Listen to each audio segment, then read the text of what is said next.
oncle Hussein. J'ai prétendu être un homme depuis 10 ans à la mine.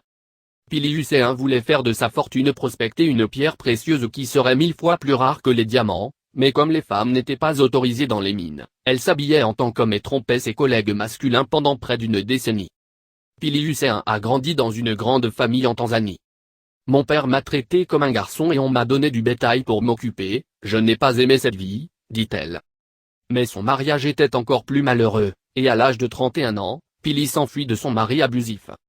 À la recherche du travail, elle s'est retrouvée dans la petite ville tanzanienne de Mererani, dans les contreforts de la plus haute montagne d'Afrique, le Kilimandjaro, le seul endroit dans le monde où l'extraction d'une pierre précieuse rare, violette et bleue appelée tanzanite, a lieu.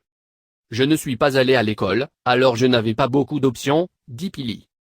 Les femmes n'étaient pas autorisées dans la zone minière, alors j'ai accédé courageusement comme un homme, comme une personne forte.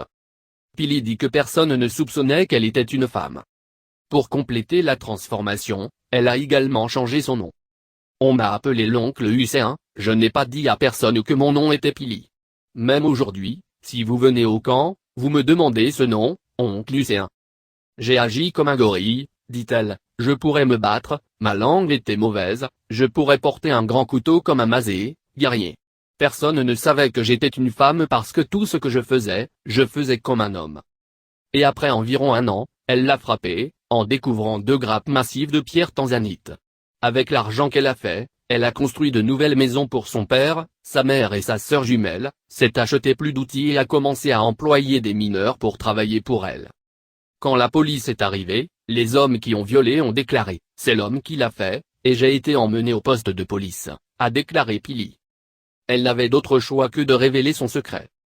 Elle a demandé à la police de trouver une femme pour l'examiner physiquement, pour prouver qu'elle ne pouvait pas être responsable, et a été rapidement libérée. Mais même après, ses camarades mineurs ont eu du mal à croire qu'ils avaient été dupes depuis si longtemps. Je suis fier de ce que j'ai fait, cela m'a rendu riche, mais c'était difficile pour moi. Trouver un mari lorsque tout le monde a l'habitude de vous considérer comme un homme n'est pas facile, a reconnu Pili, bien que finalement elle ait réussi. La question dans son esprit était toujours, est-elle vraiment une femme? Rappelle-t-elle. Il a fallu 5 ans pour qu'il se rapproche de moi.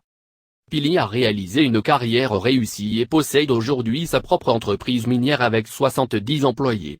3 de ses employés sont des femmes, mais ils travaillent comme cuisiniers non comme mineurs. Pili dit que bien qu'il y ait plus de femmes dans l'industrie minière que lorsqu'elle a commencé, même aujourd'hui, très peu travaillent réellement dans les mines.